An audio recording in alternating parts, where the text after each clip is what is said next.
ಹಾಗಾದ್ರೆ ಇಷ್ಟೆಲ್ಲ high drama create ಆಗಿರೋ ಈ ಧರ್ಮಸ್ಥಳದ ಮೂಳೆಗಳ ರಹಸ್ಯ ಏನು?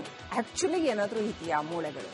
ಧರ್ಮಸ್ಥಳದಲ್ಲಿ ಮೃತ ದೇಹಗಳನ್ನು ಹೂತಿಟ್ಟಿದ್ದೀನಿ ಎನ್ನಲಾದ ಈ ಆರೋಪದ ಪ್ರಕರಣ ಇದೆಯಲ್ಲ, ಏನಿದು ಪ್ರಕರಣ?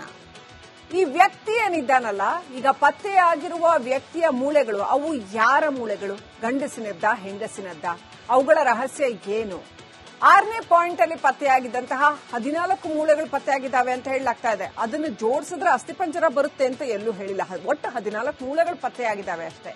ಅದು ಯಾವ ಮೂಳೆಗಳು, ಎಲ್ಲವೂ ಕೂಡ ಒಂದೇ ಅಸ್ಥಿಪಂಜರದ, ಏನು ಎತ್ತ, ಏನು ಡೀಟೇಲ್ಸ್ ಇನ್ನೂ ಬಂದಿಲ್ಲ. FSL ರಿಪೋರ್ಟ್ ಇನ್ನೂ ಜನರ ಕೈಗೆ ಸಿಕ್ಕಿಲ್ಲ.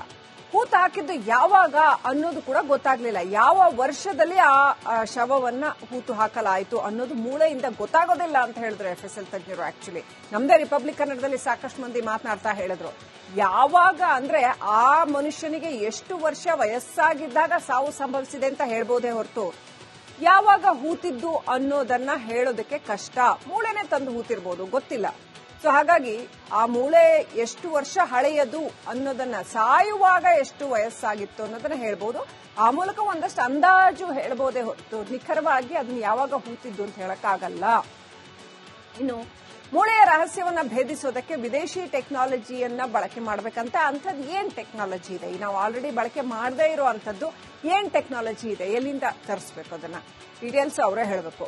ಅಸ್ಪಾರ್ಟಿಕ್ ಅಮಿನೋ ಆಸಿಡ್ ರೆಸಮೈಜಸ್ ಅನ್ನುವಂತಹ ಒಂದು ಕೆಮಿಕಲ್ ಅನ್ನು ಕೂಡ ಉಪಯೋಗಿಸಿದ್ರು ಅಂತ ಹೇಳಲಾಗ್ತಾ ಇದೆ. ಜೊತೆಗೆ ಇನ್ಫ್ರಾರೆಡ್ ಸ್ಪೆಕ್ಟ್ರೋಸ್ಕೋಪಿ ಅದನ್ನು ಕೂಡ ಮಾಡಿದ್ರು ಅಂತ. ಇನ್ನು ರಾಮನ್ ಸ್ಪೆಕ್ಟ್ರೋಸ್ಕೋಪಿ, ಈ ಎಲ್ಲಾ ಪರೀಕ್ಷೆಗಳನ್ನ ಆ ಮೂಳೆಗಳ ಮೇಲೆ ಮಾಡಿದ್ದಾರೆ. ದೇಶದಲ್ಲೇ ಮೊದಲ ಬಾರಿಗೆ ಈ ಪರೀಕ್ಷೆಗಳನ್ನ ನಡೆಸಲಾಗ್ತಾ ಇದೆ ಅಂತ ಹೇಳಲಾಗ್ತಾ ಇದೆ. ವಿದೇಶದ ವಿಧಿವಿಜ್ಞಾನ ಪ್ರಯೋಗಾಲಯದ ತಜ್ಞರೇ ಬಂದು ಈ ಮೂಳೆಗಳನ್ನ, ಏನ್ ಸಾಕ್ಷ್ಯಗಳು ಸಿಕ್ಕಿದ್ದಾವೆ ಅವುಗಳನ್ನ ವಿಧಿವಿಜ್ಞಾನ ಪರೀಕ್ಷೆಗೆ ಒಳಪಡಿಸಿದಾರಂತೆ. ಈ 3 ಪರೀಕ್ಷೆ ನಡೆಸೋದಕ್ಕೆ ರಾಜ್ಯದ FSL ತಜ್ಞರು ಸಲಹೆ ಕೊಟ್ಟಿದ್ದಾರಂತೆ. ನೋಡಿ, ಇದರಲ್ಲಿ ಹೈಯರ್ ರಿಸಲ್ಟ್ ಸಿಗುತ್ತೆ, ಮಾಡಿ ನೋಡಿ ಅಂತ. ಕ್ಯಾಲ್ಸಿಯಂ ಅಂಶವನ್ನು ಆಧರಿಸಿ ಯಾವಾಗ ಹೂತರು ಅಂತ ಕೂಡ ಪತ್ತೆ ಮಾಡುವ ಪ್ರಯತ್ನ ನಡೆದಿದೆ. ಆ ವ್ಯಕ್ತಿ ಮೃತಪಟ್ಟಿದ್ದು ಯಾವಾಗ ಅನ್ನೋದು ಕೂಡ ಗೊತ್ತಾಗಲಿದೆ ಅಂತ ಹೇಳಲಾಗ್ತಾ ಇದೆ. ಆ ಶವ ಯಾವಾಗ ಹೂತದ್ದು, ಅದು ಯಾರಾದ್ರೂ ಕುಟುಂಬಸ್ಥರಿದಾರ, ಅದು ಅಧಿಕೃತವಾಗಿ ಅವತ್ತು UDR ಆಗಿರುವಂತ ಕೇಸ್ ಆಗಿರುವಂತ ಶವನ, ಆಗಿದೆ ಅಂದ್ರೆ ಯಾರದು, ಗ್ರಾಮ ಪಂಚಾಯತಿನಲ್ಲಿ ಡೀಟೇಲ್ಸ್ ಇದೆಯಾ, ಆಗಿಲ್ಲ ಅಂತಂದ್ರೆ ಏನು? ಆ ಒಂದು ಪಾಯಿಂಟ್ ನಂಬರ್ 6 ಅಲ್ಲಿ ಸಿಕ್ಕಿರ್ತಕ್ಕಂಥ ಆ ಮೂಳೆಗಳ ಆಧಾರದ ಮೇಲೆ ಒಂದಷ್ಟು ತನಿಖೆ ನಡೀತಾ ಇದೆ. ಹಾಗಾದ್ರೆ ಇಷ್ಟೆಲ್ಲ ಹೈ ಡ್ರಾಮಾ ಕ್ರಿಯೇಟ್ ಆಗಿರೋ ಈ ಧರ್ಮಸ್ಥಳದ ಮೂಳೆಗಳ ರಹಸ್ಯ ಏನು? ಆಕ್ಚುಲಿ ಏನಾದ್ರೂ ಇದೆಯಾ ಮೂಳೆಗಳು? ಧರ್ಮಸ್ಥಳದಲ್ಲಿ ಮೃತ ದೇಹಗಳನ್ನು ಹೂತಿಟ್ಟಿದ್ದೀನಿ ಎನ್ನಲಾದ ಈ ಆರೋಪದ ಪ್ರಕರಣ ಇದೆಯಲ್ಲ, ಏನಿದು ಪ್ರಕರಣ? ಈ ವ್ಯಕ್ತಿ ಏನಿದ್ದಾನಲ್ಲ, ಈಗ ಪತ್ತೆಯಾಗಿರುವ ವ್ಯಕ್ತಿಯ ಮೂಳೆಗಳು, ಅವು ಯಾರ ಮೂಳೆಗಳು? ಗಂಡಸಿನದ್ದ, ಹೆಂಗಸಿನದ್ದ? ಅವುಗಳ ರಹಸ್ಯ ಏನು? 6ನೇ ಪಾಯಿಂಟ್ ಅಲ್ಲಿ ಪತ್ತೆಯಾಗಿದ್ದಂತಹ 14 ಮೂಳೆಗಳು ಪತ್ತೆಯಾಗಿದ್ದಾವೆ ಅಂತ ಹೇಳಲಾಗ್ತಾ ಇದೆ. ಅದನ್ನು ಜೋಡಿಸಿದ್ರೆ ಅಸ್ಥಿಪಂಜರ ಬರುತ್ತೆ ಅಂತ ಎಲ್ಲೂ ಹೇಳಿಲ್ಲ. ಒಟ್ಟು 14 ಮೂಳೆಗಳು ಪತ್ತೆಯಾಗಿದ್ದಾವೆ ಅಷ್ಟೇ. ಅದು ಯಾವ ಮೂಳೆಗಳು, ಎಲ್ಲವೂ ಕೂಡ ಒಂದೇ ಅಸ್ಥಿಪಂಜರದ, ಏನು ಎತ್ತ, ಏನು ಡೀಟೇಲ್ಸ್ ಇನ್ನೂ ಬಂದಿಲ್ಲ. FSL ರಿಪೋರ್ಟ್ ಇನ್ನೂ ಜನರ ಕೈಗೆ ಸಿಕ್ಕಿಲ್ಲ. ಹೂತು ಹಾಕಿದ್ದು ಯಾವಾಗ ಅನ್ನೋದು ಕೂಡ ಗೊತ್ತಾಗ್ಲಿಲ್ಲ. ಯಾವ ವರ್ಷದಲ್ಲಿ ಆ ಶವವನ್ನ ಹೂತು ಹಾಕಲಾಯಿತು ಅನ್ನೋದು ಮೂಳೆಯಿಂದ ಗೊತ್ತಾಗೋದಿಲ್ಲ ಅಂತ ಹೇಳಿದ್ರು FSL ತಜ್ಞರು. ಆಕ್ಚುಲಿ ನಮ್ದೇ ರಿಪಬ್ಲಿಕ್ ಕನ್ನಡದಲ್ಲಿ ಸಾಕಷ್ಟು ಮಂದಿ ಮಾತನಾಡ್ತಾ ಹೇಳಿದ್ರು, ಯಾವಾಗ ಅಂದ್ರೆ ಆ ಮನುಷ್ಯನಿಗೆ ಎಷ್ಟು ವರ್ಷ ವಯಸ್ಸಾಗಿದ್ದಾಗ ಸಾವು ಸಂಭವಿಸಿದೆ ಅಂತ ಹೇಳ್ಬೋದೇ ಹೊರತು ಯಾವಾಗ ಹೂತಿದ್ದು ಅನ್ನೋದನ್ನ ಹೇಳೋದಕ್ಕೆ ಕಷ್ಟ. ಮೂಳೆನೆ ತಂದು ಹೂತಿರ್ಬೋದು, ಗೊತ್ತಿಲ್ಲ. ಸೊ ಹಾಗಾಗಿ ಆ ಮೂಳೆ ಎಷ್ಟು ವರ್ಷ ಹಳೆಯದು ಅನ್ನೋದನ್ನ, ಸಾಯುವಾಗ ಎಷ್ಟು ವಯಸ್ಸಾಗಿತ್ತು ಅನ್ನೋದನ್ನ ಹೇಳ್ಬೋದು. ಆ ಮೂಲಕ ಒಂದಷ್ಟು ಅಂದಾಜು ಹೇಳ್ಬೋದೇ ಹೊರತು ನಿಖರವಾಗಿ ಅದನ್ನ ಯಾವಾಗ ಹೂತಿದ್ದು ಅಂತ ಹೇಳಕ್ಕಾಗಲ್ಲ. ಇನ್ನು ಮೂಳೆಯ ರಹಸ್ಯವನ್ನ ಭೇದಿಸೋದಕ್ಕೆ ವಿದೇಶಿ ಟೆಕ್ನಾಲಜಿಯನ್ನ ಬಳಕೆ ಮಾಡಬೇಕಂತ ಅಂಥದ್ದು ಏನ್ ಟೆಕ್ನಾಲಜಿ ಇದೆ? ನಾವು ಆಲ್ರೆಡಿ ಬಳಕೆ ಮಾಡದೇ ಇರೋ ಅಂಥದ್ದು ಏನ್ ಟೆಕ್ನಾಲಜಿ ಇದೆ? ಎಲ್ಲಿಂದ ತರಿಸ್ಬೇಕು? ಅದನ್ನ ಡೀಟೇಲ್ಸ್ ಅವರೇ ಹೇಳಬೇಕು.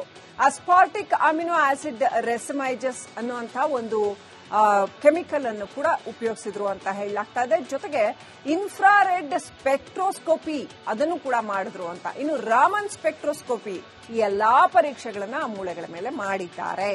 ದೇಶದಲ್ಲೇ ಮೊದಲ ಬಾರಿಗೆ ಈ ಪರೀಕ್ಷೆಗಳನ್ನ ನಡೆಸಲಾಗ್ತಾ ಇದೆ ಅಂತ ಹೇಳಲಾಗ್ತಾ ಇದೆ. ವಿದೇಶದ ವಿಧಿವಿಜ್ಞಾನ ಪ್ರಯೋಗಾಲಯದ ತಜ್ಞರೇ ಬಂದು ಈ ಮೂಳೆಗಳನ್ನ, ಏನ್ ಸಾಕ್ಷ್ಯಗಳು ಸಿಕ್ಕಿದ್ದಾವೆ ಅವುಗಳನ್ನ ವಿಧಿವಿಜ್ಞಾನ ಪರೀಕ್ಷೆಗೆ ಒಳಪಡಿಸಿದಾರಂತೆ. ಈ 3 ಪರೀಕ್ಷೆ ನಡೆಸೋದಕ್ಕೆ ರಾಜ್ಯದ FSL ತಜ್ಞರು ಸಲಹೆ ಕೊಟ್ಟಿದ್ದಾರಂತೆ. ನೋಡಿ, ಇದರಲ್ಲಿ ಹೈಯರ್ ರಿಸಲ್ಟ್ ಸಿಗುತ್ತೆ, ಮಾಡಿ ನೋಡಿ ಅಂತ. ಕ್ಯಾಲ್ಸಿಯಂ ಅಂಶವನ್ನು ಆಧರಿಸಿ ಯಾವಾಗ ಹೂತರು ಅಂತ ಕೂಡ ಪತ್ತೆ ಮಾಡುವ ಪ್ರಯತ್ನ ನಡೆದಿದೆ. ಆ ವ್ಯಕ್ತಿ ಮೃತಪಟ್ಟಿದ್ದು ಯಾವಾಗ ಅನ್ನೋದು ಕೂಡ ಗೊತ್ತಾಗಲಿದೆ ಅಂತ ಹೇಳಲಾಗ್ತಾ ಇದೆ. ಆ ಶವ ಯಾವಾಗ ಹೂತದ್ದು, ಅದು ಯಾರಾದ್ರೂ ಕುಟುಂಬಸ್ಥರಿದ್ದಾರಾ, ಅದು ಅಧಿಕೃತವಾಗಿ ಅವತ್ತು UDR ಆಗಿರುವಂತ ಕೇಸ್ ಆಗಿರುವಂತ ಶವನ, ಆಗಿದೆ ಅಂದ್ರೆ ಯಾರದು, ಗ್ರಾಮ ಪಂಚಾಯತಿನಲ್ಲಿ ಡೀಟೇಲ್ಸ್ ಇದೆಯಾ, ಆಗಿಲ್ಲ ಅಂತಂದ್ರೆ ಏನು, ಆ ಒಂದು ಪಾಯಿಂಟ್ ನಂಬರ್ 6 ಅಲ್ಲಿ ಸಿಕ್ಕಿರ್ತಕ್ಕಂಥ ಆ ಮೂಳೆಗಳ ಆಧಾರದ ಮೇಲೆ ಒಂದಷ್ಟು ತನಿಖೆ ನಡೀತಾ ಇದೆ. ಹಾಗಾದ್ರೆ ಇಷ್ಟೆಲ್ಲ ಹೈ ಡ್ರಾಮಾ ಕ್ರಿಯೇಟ್ ಆಗಿರೋ ಈ ಧರ್ಮಸ್ಥಳದ ಮೂಳೆಗಳ ರಹಸ್ಯ ಏನು? ಆಕ್ಚುಲಿ ಏನಾದ್ರೂ ಇದೆಯಾ ಮೂಳೆಗಳು? ಧರ್ಮಸ್ಥಳದಲ್ಲಿ ಮೃತ ದೇಹಗಳನ್ನು ಹೂತಿಟ್ಟಿದ್ದೀನಿ ಎನ್ನಲಾದ ಈ ಆರೋಪದ ಪ್ರಕರಣ ಇದೆಯಲ್ಲ, ಏನಿದು ಪ್ರಕರಣ? ಈ ವ್ಯಕ್ತಿ ಏನಿದ್ದಾನಲ್ಲ, ಈಗ ಪತ್ತೆಯಾಗಿರುವ ವ್ಯಕ್ತಿಯ ಮೂಳೆಗಳು, ಅವು ಯಾರ ಮೂಳೆಗಳು? ಗಂಡಸಿನದ್ದ, ಹೆಂಗಸಿನದ್ದ? ಅವುಗಳ ರಹಸ್ಯ ಏನು? 6ನೇ ಪಾಯಿಂಟ್ ಅಲ್ಲಿ ಪತ್ತೆಯಾಗಿದ್ದಂತಹ 14 ಮೂಳೆಗಳು ಪತ್ತೆಯಾಗಿದ್ದಾವೆ ಅಂತ ಹೇಳಲಾಗ್ತಾ ಇದೆ. ಅದನ್ನು ಜೋಡಿಸಿದ್ರೆ ಅಸ್ಥಿಪಂಜರ ಬರುತ್ತೆ ಅಂತ ಎಲ್ಲೂ ಹೇಳಿಲ್ಲ. ಒಟ್ಟು 14 ಮೂಳೆಗಳು ಪತ್ತೆಯಾಗಿದ್ದಾವೆ ಅಷ್ಟೇ. ಅದು ಯಾವ ಮೂಳೆಗಳು, ಎಲ್ಲವೂ ಕೂಡ ಒಂದೇ ಅಸ್ಥಿಪಂಜರದ, ಏನು ಎತ್ತ, ಏನು ಡೀಟೇಲ್ಸ್ ಇನ್ನೂ ಬಂದಿಲ್ಲ. FSL ರಿಪೋರ್ಟ್ ಇನ್ನೂ ಜನರ ಕೈಗೆ ಸಿಕ್ಕಿಲ್ಲ. ಹೂತು ಹಾಕಿದ್ದು ಯಾವಾಗ ಅನ್ನೋದು ಕೂಡ ಗೊತ್ತಾಗ್ಲಿಲ್ಲ. ಯಾವ ವರ್ಷದಲ್ಲಿ ಆ ಶವವನ್ನ ಹೂತು ಹಾಕಲಾಯಿತು ಅನ್ನೋದು ಮೂಳೆಯಿಂದ ಗೊತ್ತಾಗೋದಿಲ್ಲ ಅಂತ ಹೇಳಿದ್ರು FSL ತಜ್ಞರು. ಆಕ್ಚುಲಿ ನಮ್ದೇ ರಿಪಬ್ಲಿಕ್ ಕನ್ನಡದಲ್ಲಿ ಸಾಕಷ್ಟು ಮಂದಿ ಮಾತನಾಡ್ತಾ ಹೇಳಿದ್ರು, ಯಾವಾಗ ಅಂದ್ರೆ ಆ ಮನುಷ್ಯನಿಗೆ ಎಷ್ಟು ವರ್ಷ ವಯಸ್ಸಾಗಿದ್ದಾಗ ಸಾವು ಸಂಭವಿಸಿದೆ ಅಂತ ಹೇಳ್ಬೋದೇ ಹೊರತು ಯಾವಾಗ ಹೂತಿದ್ದು ಅನ್ನೋದನ್ನ ಹೇಳೋದಕ್ಕೆ ಕಷ್ಟ. ಮೂಳೆನೆ ತಂದು ಹೂತಿರ್ಬೋದು, ಗೊತ್ತಿಲ್ಲ. ಸೊ ಹಾಗಾಗಿ ಆ ಮೂಳೆ ಎಷ್ಟು ವರ್ಷ ಹಳೆಯದು ಅನ್ನೋದನ್ನ, ಸಾಯುವಾಗ ಎಷ್ಟು ವಯಸ್ಸಾಗಿತ್ತು ಅನ್ನೋದನ್ನ ಹೇಳ್ಬೋದು. ಆ ಮೂಲಕ ಒಂದಷ್ಟು ಅಂದಾಜು ಹೇಳ್ಬೋದೇ ಹೊರತು ನಿಖರವಾಗಿ ಅದನ್ನ ಯಾವಾಗ ಹೂತಿದ್ದು ಅಂತ ಹೇಳಕ್ಕಾಗಲ್ಲ. ಇನ್ನು ಮೂಳೆಯ ರಹಸ್ಯವನ್ನ ಭೇದಿಸೋದಕ್ಕೆ ವಿದೇಶಿ ಟೆಕ್ನಾಲಜಿಯನ್ನ ಬಳಕೆ ಮಾಡಬೇಕಂತ. ಅಂಥದ್ದು ಏನ್ ಟೆಕ್ನಾಲಜಿ ಇದೆ? ನಾವು ಆಲ್ರೆಡಿ ಬಳಕೆ ಮಾಡದೇ ಇರುವಂತದ್ದು ಏನ್ ಟೆಕ್ನಾಲಜಿ ಇದೆ? ಎಲ್ಲಿಂದ ತರಿಸಬೇಕು? ಅದನ್ನ ಡೀಟೇಲ್ಸ್ ಅವರೇ ಹೇಳಬೇಕು. ಅಸ್ಪಾರ್ಟಿಕ್ ಅಮಿನೋ ಆಸಿಡ್ ರೆಸಮೈಜಸ್ ಅನ್ನುವಂತಹ ಒಂದು ಕೆಮಿಕಲ್ ಅನ್ನು ಕೂಡ ಉಪಯೋಗಿಸಿದ್ರು ಅಂತ ಹೇಳಲಾಗ್ತಾ ಇದೆ. ಜೊತೆಗೆ ಇನ್ಫ್ರಾರೆಡ್ ಸ್ಪೆಕ್ಟ್ರೋಸ್ಕೋಪಿ ಅದನ್ನು ಕೂಡ ಮಾಡಿದ್ರು ಅಂತ. ಇನ್ನು ರಾಮನ್ ಸ್ಪೆಕ್ಟ್ರೋಸ್ಕೋಪಿ, ಈ ಎಲ್ಲಾ ಪರೀಕ್ಷೆಗಳನ್ನ ಆ ಮೂಳೆಗಳ ಮೇಲೆ ಮಾಡಿದ್ದಾರೆ. ದೇಶದಲ್ಲೇ ಮೊದಲ ಬಾರಿಗೆ ಈ ಪರೀಕ್ಷೆಗಳನ್ನ ನಡೆಸಲಾಗ್ತಾ ಇದೆ ಅಂತ ಹೇಳಲಾಗ್ತಾ ಇದೆ. ವಿದೇಶದ ವಿಧಿವಿಜ್ಞಾನ ಪ್ರಯೋಗಾಲಯದ ತಜ್ಞರೇ ಬಂದು ಈ ಮೂಳೆಗಳನ್ನ, ಏನ್ ಸಾಕ್ಷ್ಯಗಳು ಸಿಕ್ಕಿದಾವೆ ಅವುಗಳನ್ನ ವಿಧಿವಿಜ್ಞಾನ ಪರೀಕ್ಷೆಗೆ ಒಳಪಡಿಸಿದಾರಂತೆ. ಈ 3 ಪರೀಕ್ಷೆ ನಡೆಸೋದಕ್ಕೆ ರಾಜ್ಯದ FSL ತಜ್ಞರು ಸಲಹೆ ಕೊಟ್ಟಿದ್ದಾರಂತೆ. ನೋಡಿ, ಇದರಲ್ಲಿ ಹೈಯರ್ ರಿಸಲ್ಟ್ ಸಿಗುತ್ತೆ, ಮಾಡಿ ನೋಡಿ ಅಂತ. ಕ್ಯಾಲ್ಸಿಯಂ ಅಂಶವನ್ನು ಆಧರಿಸಿ ಯಾವಾಗ ಹೂತರು ಅಂತ ಕೂಡ ಪತ್ತೆ ಮಾಡುವ ಪ್ರಯತ್ನ ನಡೆದಿದೆ. ಆ ವ್ಯಕ್ತಿ ಮೃತಪಟ್ಟಿದ್ದು ಯಾವಾಗ ಅನ್ನೋದು ಕೂಡ ಗೊತ್ತಾಗಲಿದೆ ಅಂತ ಹೇಳಲಾಗ್ತಾ ಇದೆ.